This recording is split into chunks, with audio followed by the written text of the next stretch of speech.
Salut à tous, c'est Pang de la chaîne, bienvenue sur cette vidéo qui continue notre cheminement sur la méthode Silva. Notre cheminement, deuxième partie, donc sur le séminaire supérieur ultra que Marietta nous a donné il y a 10 jours. Je suis toujours avec Dame Lee et j'ai une petite question. Alors là, c'est vraiment purement technique, mais ça, c'est mon côté à chercher un peu. Je me suis refait du coup le séminaire qu'on avait acheté avec Ed. Et il y a un élément, parce que ça, je m'étais fait la remarque pendant le cours. Je me suis dit, tiens, chez Ed, j'ai eu l'impression qu'il nous avait fait un conditionnement. Oui. Tu vois, conditionnement pour les. Et là, j'ai remis le listing. Tu vois, il y a un conditionnement pour Silva Rapid and Vibration Conditioning. Il y a un conditionnement pour le José Silva Standard AFH Healing Cycle Conditioning. Il y a un conditionnement sur les 3-scene techniques. Mhm.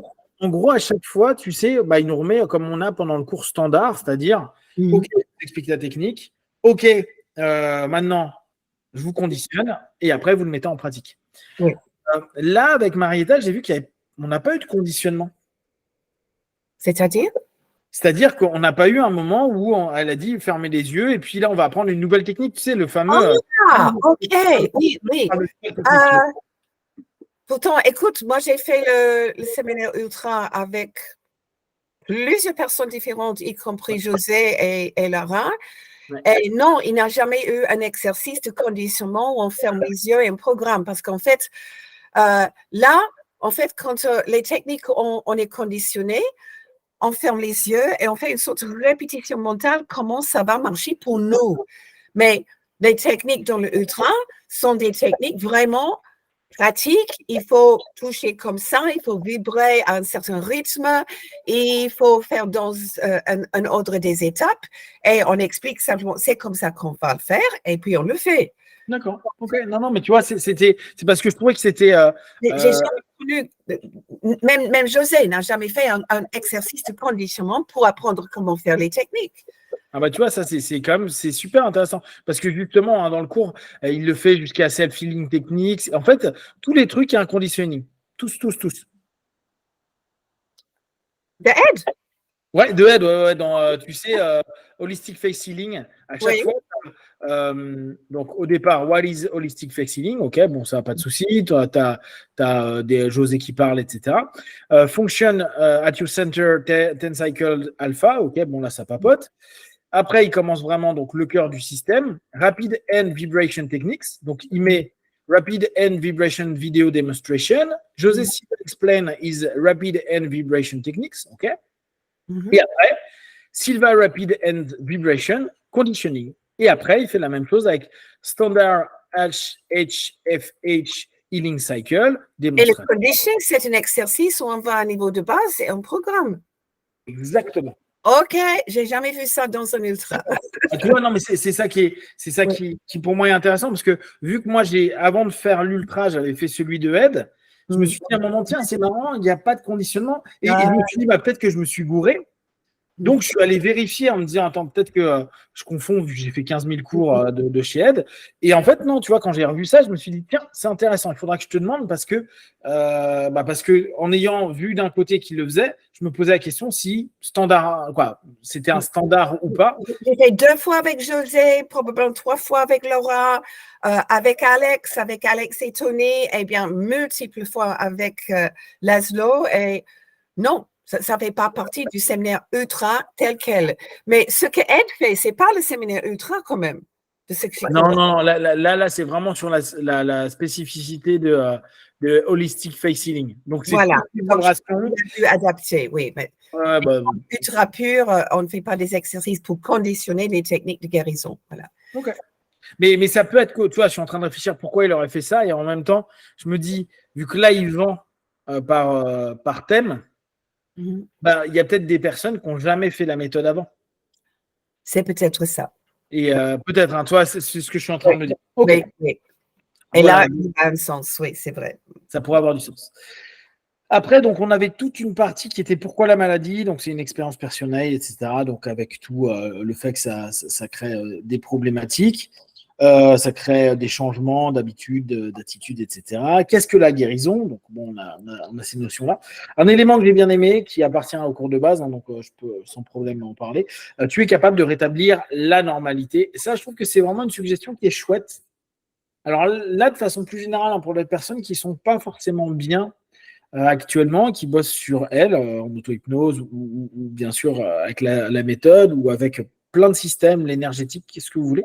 Je trouve que cette notion de tu es capable de rétablir la normalité est vraiment une belle suggestion. Moi, en général, je suis plus dans mes autosuggestions, je suis beaucoup dans la notion de neutralité. Mais neutralité, normalité, pour moi, me dérange pas trop. La notion de normalité est intéressante. C'est la façon normale de fonctionner de ton corps. La façon normale de fonctionner de façon générale.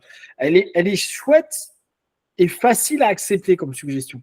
Parce que parfois, quand on est dans tu es capable de te guérir, ton corps, ton esprit va dire ouais, c'est ça, bah, j'ai un cancer ou j'ai tel truc, je suis capable de me guérir. Je ne sais pas, tu vois, je ne suis pas sûr. En étant hyper sincère avec soi, hein, ça ne veut pas dire que tu ne crois pas que tu peux, mais tu as quand même un doute. Et ces derniers temps, je suis en train de relire un bouquin, d'ailleurs, il faudrait que je fasse ce résumé, qui est un gros bouquin d'hypnose, qui est ce bouquin-là.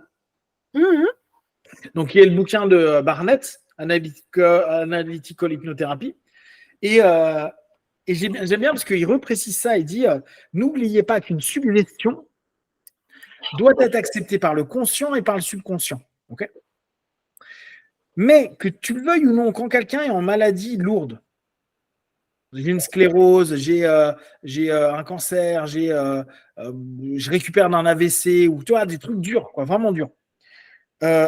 Dire à ton corps, c'est bon, je suis capable de guérir, ton conscient, quand tu commences à décomposer avec une personne et que tu dis, tu es sûr que tu es capable de guérir, il y a un truc qui dit, non, j'aimerais bien.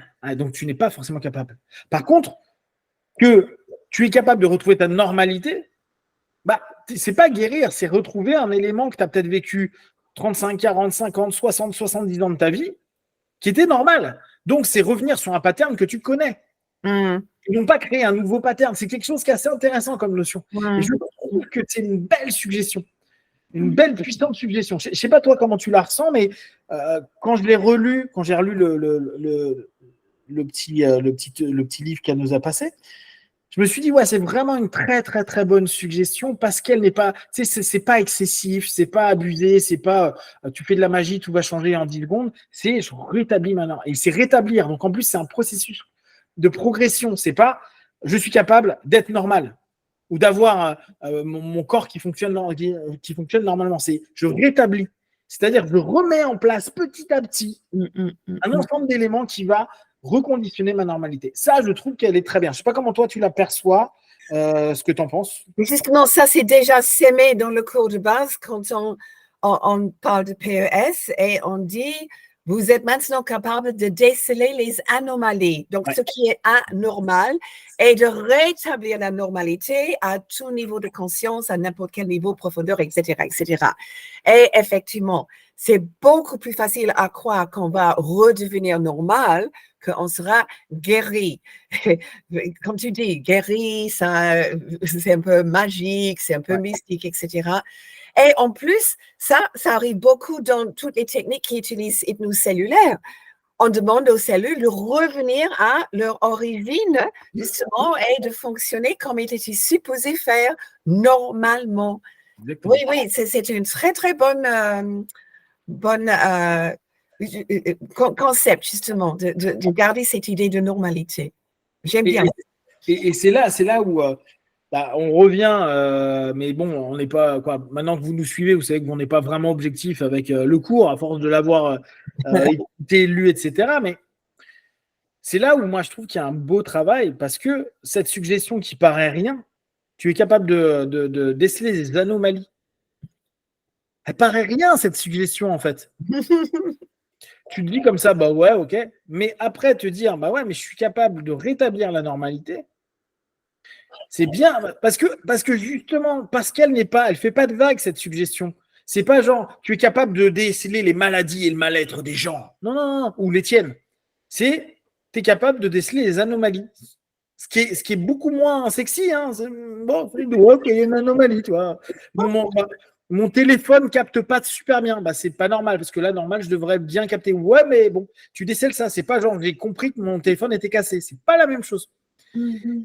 Et cette petite phrase anodine dans le cours, qui est pourtant répétée, et je suis quasi sûr, et là, n'hésitez pas à nous faire un retour. Est-ce que vous aviez percuté cette phrase-là? Parce que pourtant, vous l'avez entendu. Et pour ceux qui ont fait plusieurs fois le cours, je suis sûr que vous l'avez entendu plein de fois. Et ben, pour autant, on ne se rend pas compte de l'intelligence et de l'impact potentiel. Et parfois, peut-être même, ça peut être dommage, parce que si tu portes de l'attention sur le fait de te dire l'anomalie me permet de savoir donc ce qui est non normal et que je peux rétablir la normalité, donc là, j'ai quelque chose qui est intéressant. Moi, je trouve que c'est très subtil. C'est pour ça que je trouve la méthode sympa. Et je fais que de le répéter, mais je trouve que c'est bien travaillé, c'est intelligemment fait. Le texte, tu comprends pourquoi. Bah, il a dit à tout le monde, les gars, faites ce que je vais écrire, ce sera plus simple. Parce que derrière, il y a un vrai bon boulot.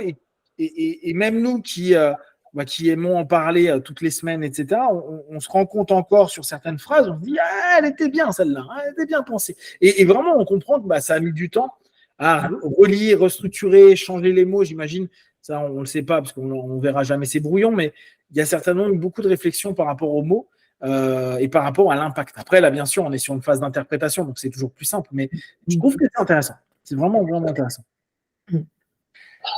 Ouais. Alors après, donc, on est dans cette idée où on est un healer, où on va en tout cas être un accompagnant pour le mieux-être de la personne, plutôt d'un point de vue énergétique, entre guillemets, pour ceux qui sont dans ce mouvement-là. Et donc, il y a tout un descriptif de être un guérisseur, les prérequis, les qualités, les capacités, l'engagement. Globalement, on retrouve tout ce que vous voulez faire naturellement avec quelqu'un. En général, quand vous avez une intention positive, que vous êtes dans l'écoute, l'attention, la bienveillance, et éviter de manipuler pour prendre tout le pouvoir de la personne, vous êtes quand même plutôt bien parti. Ne vous inquiétez pas. Après, bon, c'est un petit truc de Sai Baba. Alors, oui.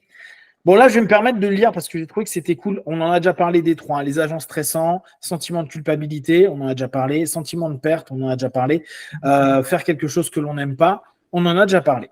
Il y en a deux autres qui ont été ajoutés. Alors là encore, je ne sais pas si c'est José qui les a rajoutés, si c'est Marietta qui les a rajoutés, si c'est quelqu'un d'autre qui les a rajoutés. Ne pas se sentir à la hauteur et le ressentiment, rancœur, haine. Or, souviens-toi, nous, on avait vu 3 éléments stressants, 3 agents stressants. Là, on en a. Je ne sais pas d'où ça vient. Si toi, tu as la réponse, ça me plairait bien. Ne pas se sentir à la hauteur, c'est le 4. Et ressentiment, rancœur, haine, le 5. Je trouve ça génial. Hein. Je ne suis pas du tout en train de dire que ce n'est pas des super idées agents stressants, hein, effectivement. Mais pour l'instant, et j'ai encore plein de trucs à lire, hein, je ne l'ai pas lu ni entendu dans des vidéos ni dans des audios de José. Alors, je ne sais pas si toi, ça te parle, si tu avais déjà entendu, lu ou perçu ça quelque part. Oh, dans un sens très général, c'est accepté, mais comme un des points principaux du stress. Oh là.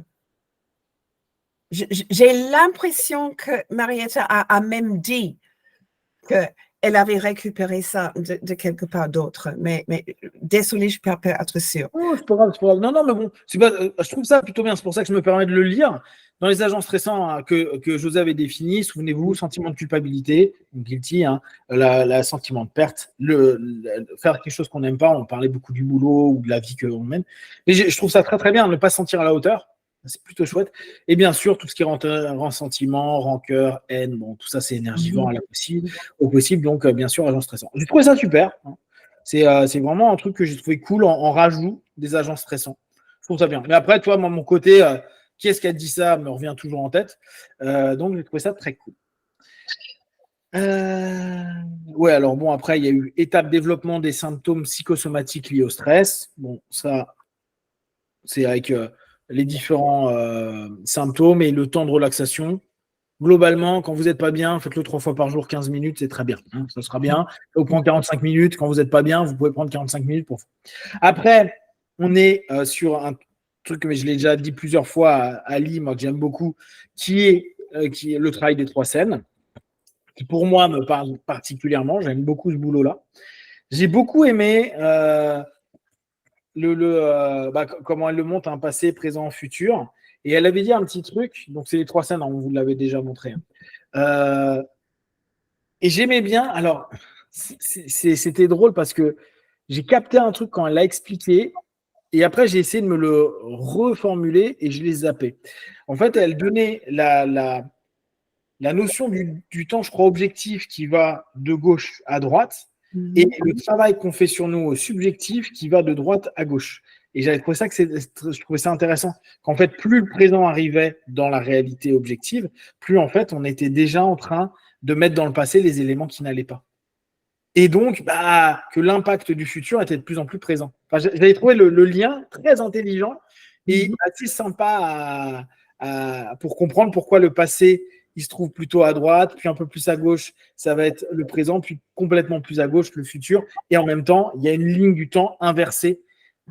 J'ai toujours les problématiques gauche-droite avec la méthode. Mais j'avais trouvé ça cool. Donc ça, très, très sympa.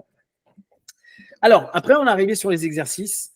On parlait de classiques exercices de respiration en carré. Alors là, moi, mon petit truc à moi, c'est que j'adore la notion en carré, mais elle en a parlé à ce moment-là. Et après, pendant les exercices de magnétisme, parce que la spécificité dans la méthode, c'est qu'on fait les passes poumon plein. Donc, si on a 7 passes, il faut faire nos 7 passes poumon plein. D'accord? C'est une spécificité de la méthode. À savoir qu'il y a d'autres systèmes qui font poumon vide. Il y en a d'autres qui le font en respiration breath of fire. Il y en a, ils font. Ça dépend des méthodes. La méthode Silva, elle a décidé ça. Donc, ce qui est plutôt sympa. Mais en fait, ce qui, moi, m'a perturbé, c'est qu'elle nous parle du carré, qui est une super idée. Tout le monde, si vous ne connaissez pas, c'est une inspiration en X temps. Le même temps en rétention, expiration en X temps, et rétention, et à nouveau inspiration, etc. D'accord? Ça fait un carré, on va dire 4 secondes, 4 secondes, 4 secondes, 4 secondes. Mais après, on ne l'a pas réutilisé. C'est-à-dire qu'on avait la rétention quand on faisait le travail, mais en fait, c'était un carré qu'elle voulait qu'on fasse. C'est.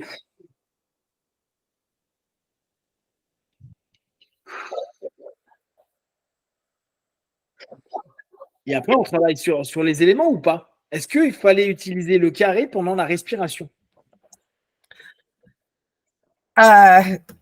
Encore une fois, je n'ai jamais été formée moi-même pour présenter le ultra. J'ai toujours été étudiant, mais j'ai jamais eu l'impression qu'il fallait utiliser le carré quand on retenait le souffle, parce qu'on était simplement concentré sur le fait que je retiens aussi longtemps que possible jusqu'aux dernières secondes. Et là, tu as toute l'énergie de survie qui arrive, qui va ajouter une puissance, selon l'idée, à ta programmation. Mais j'avais l'impression qu'il a parlé de carré juste pour qu'on pratique un peu respirer lentement. Je n'ai pas vu vraiment que ça s'est impliqué en tant que carré pendant les exercices. Non, mais bon, tu vois, c'était. L'introduction était sympa et je me suis dit, tiens, ça peut être intéressant. Est-ce qu'il y a un lien après avec l'exercice?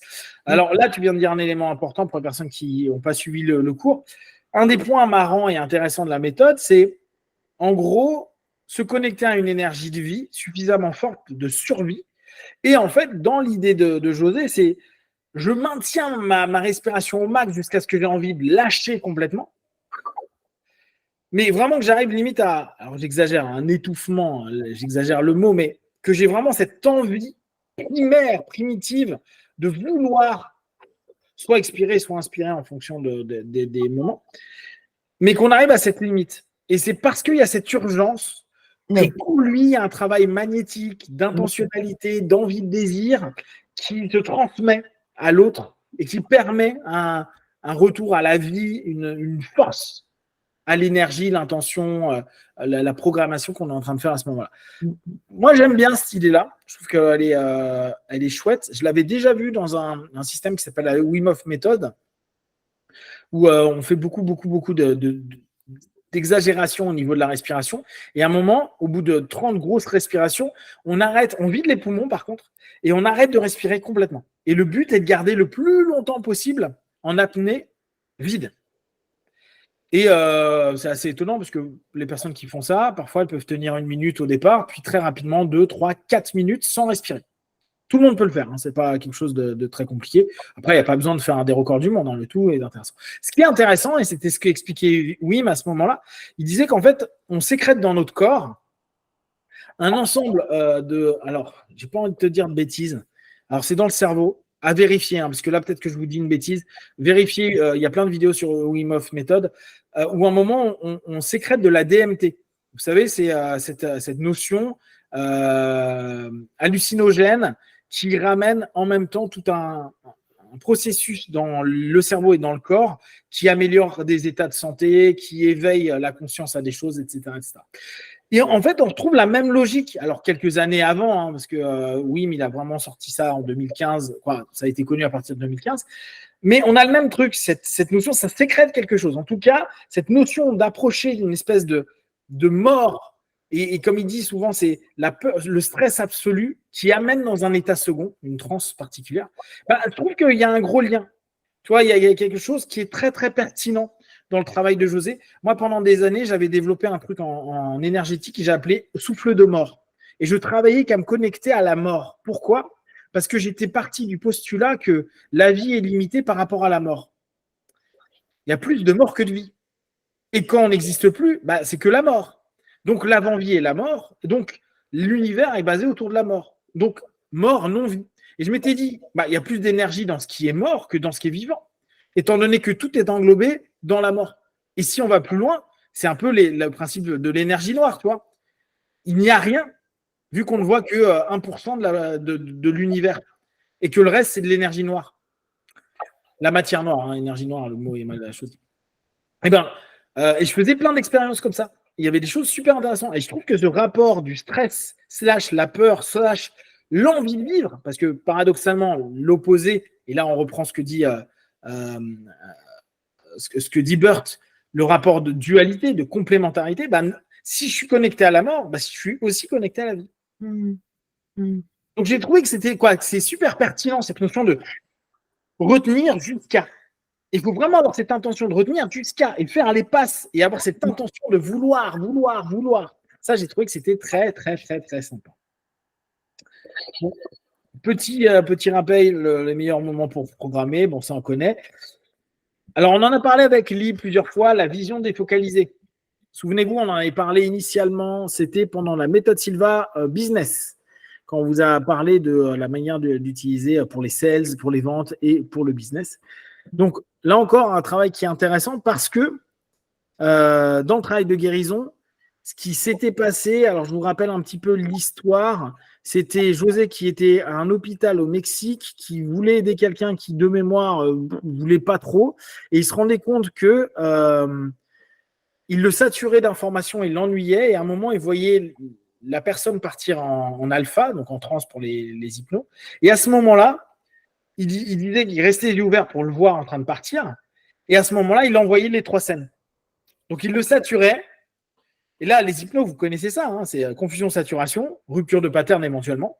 Et à ce moment-là, à la place d'avoir du verbal comme nous, on le fait en hypnose ou du body language, il le faisait avec un envoi d'intention.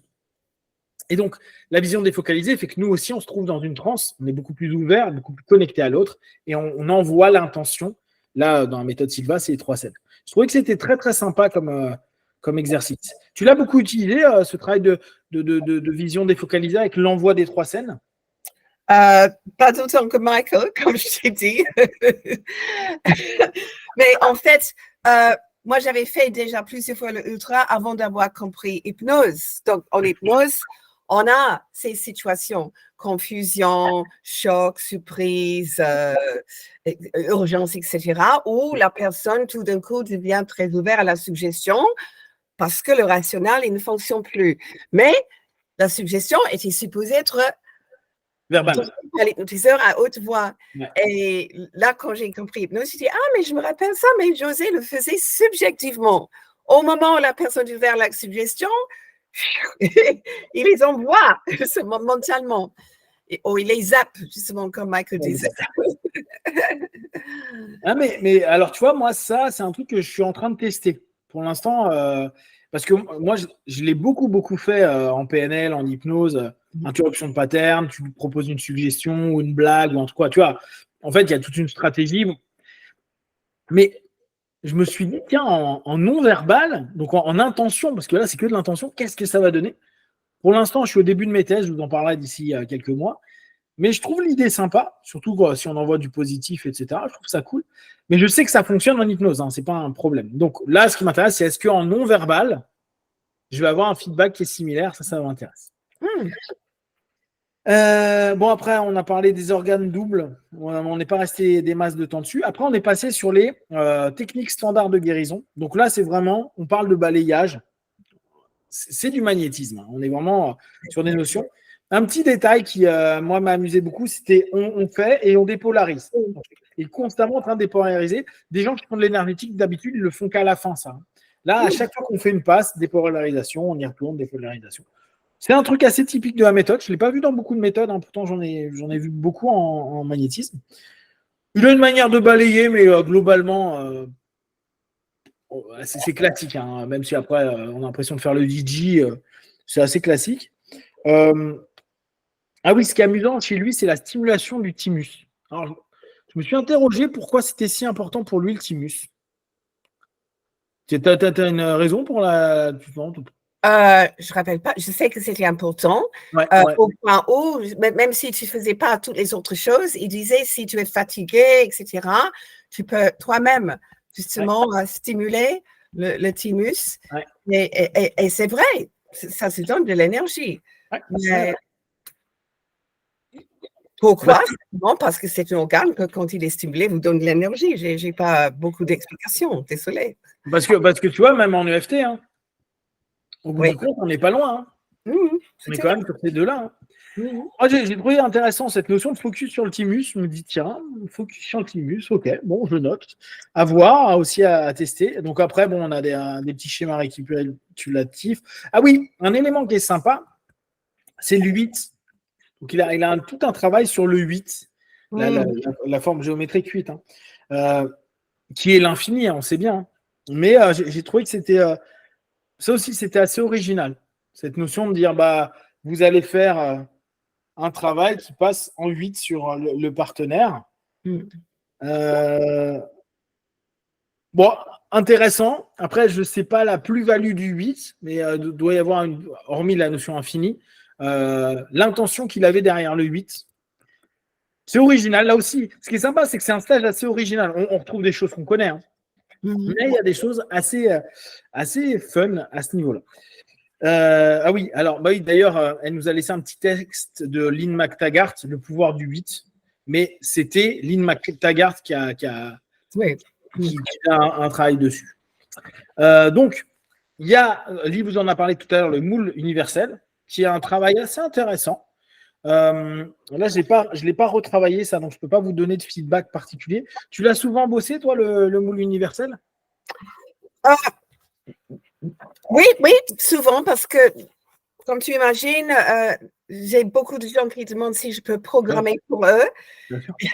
Et il y a un moment où j'ai une liste tellement longue que c'est vraiment pas possible de prendre chaque personne, etc.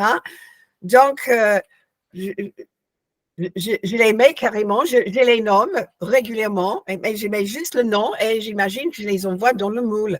Et puis, mais en fait, ça, c'est une histoire de Burt Goldman aussi. Burt savait que au départ de faire toutes ces techniques, il utilisait beaucoup pour chaque membre de sa famille. Et il disait à Burt, justement, chaque nuit, régulièrement, je programme pour chaque membre de ma famille. Et puis, les années sont passées. Et un jour, Burt lui a dit, mais est-ce que, José, tu programmes toujours parce que maintenant, il y a des enfants, des petits-enfants. Il dit, oh non, j'ai arrêté ça il y a longtemps. Je les mets tous dans une sorte de... Et apparemment, il a utilisé une fontaine de jouvence, mais il a créé quand même une sorte de centre, un moule, et là, on voit tout le monde dedans. Et on les fait tous en même temps. Ouais, mais ça, alors c'est assez classique ça en énergétique. Hein. Je me souviens qu'il y avait des écoles de Reiki qui mettaient, ils travaillaient avec un cristal qu'ils avaient énergétisé et ils mettaient en gros la liste des personnes qui leur demandait, il les mettait sous. Et donc, il énergétisait plutôt le petit le cristal ou le cristal en général, c'était les cristaux. Parce que les cristaux étaient relativement neutres et que tu pouvais changer cette notion-là. Au bout de quelques temps, tu nettoyais dans le sel le cristal et tu le remettais. Après, ça, c'est assez classique, cette notion de pouvoir toucher en commun. Parce qu'effectivement, il y en a qui ont beaucoup de demandes et c'est bien de les mettre dedans. Une alternative, pour ceux qui connaissent un peu, l'Ho'oponopono. Vous pouvez travailler ce que vous avez beaucoup entendu dans les problématiques des gens sur vous. Et en fait, à chaque fois que vous travaillez sur vous, vous travaillez sur eux. Parce que si vous allez mieux, le monde va mieux. Un des principes de l'Ho'oponopono. C'est aussi intéressant. Ce qui fait que quand il y a trop de personnes chez les gens qui ont des problèmes, tu travailles sur toi en disant, comme les personnes qui me l'ont demandé, je travaille sur cette partie de moi. Alors, je suis désolé, pardonne-moi, je t'aime, merci, etc. Et comme ça, moi, mon écho de moi-même va toucher l'écho des autres. En gros, tu deviens le moule de l'autre, globalement. Et ça marche aussi dans le sens inverse. Quelquefois, les gens manquent la croyance ou la foi ou la compétence pour travailler sur eux-mêmes. Et je vous recommande en fait qu'ils travaillent avec d'autres personnes qui ont le même problème. Même chose, mais dans l'autre sens. Exactement, les effets miroirs. Le principe, l'idée qu'on a des effets miroirs.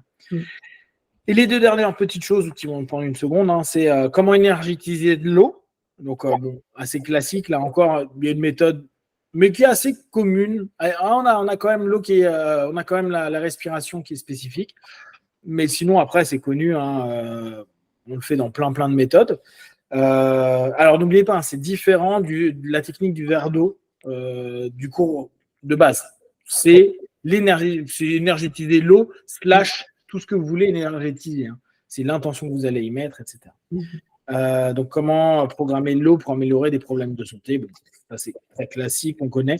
Et dernière petite chose, comment utiliser les sons pour améliorer des problèmes de santé? Donc, c'est les sons alpha que vous connaissez, les mantras. Après, tous les sons qui peuvent avoir un impact. Et on sait, la musicothérapie fonctionne bien. Il y a tout un travail sur les sons. Je sais que l'Institut Monroe, ça date, mais je crois que ça existe encore, bossait avec des audios, avec des sons un peu particuliers qui nous mettaient plus ou moins en transe. Et après, il y avait une série de suggestions assez chouettes. Ils jouaient beaucoup sur les trans. C'était binaural et tout. C'était très sympa. On le sait, il y a beaucoup d'hypnotistes maintenant qui utilisent des casques pour que ça fasse des échos, des trucs et tout.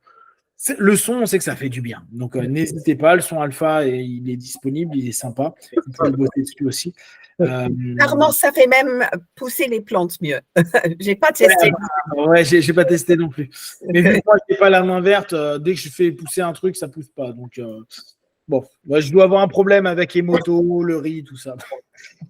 Voilà. Donc, ce petit séminaire, il est bien, deux journées.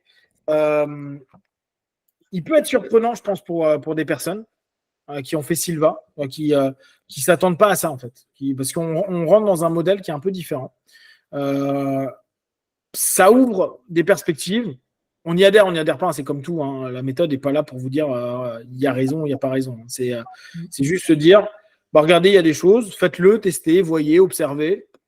Ça vous a plu, c'est bien. Comme d'hab, c'est pratiquer. Ne croyez que ce que vous pratiquez, modifiez en fonction de ça et voyez si ça vous parle ou pas. S'imposer à faire des techniques et tout qui ne vous parlent pas, ça ne sert à rien. L'étudier est sympa. Moi, je trouve que c'est un bon moment pour découvrir des choses. Là, c'était chouette parce qu'en plus, c'était Marietta qui a une bonne énergie, qui a plein d'histoires autour de son expérience. Donc, c'est plutôt moi, j'ai bien aimé. C'est marrant de voir Lee tranquille en train juste de vivre le cours pépère. Exactement. Please. Exactement. Donc, des choses vraiment intéressantes.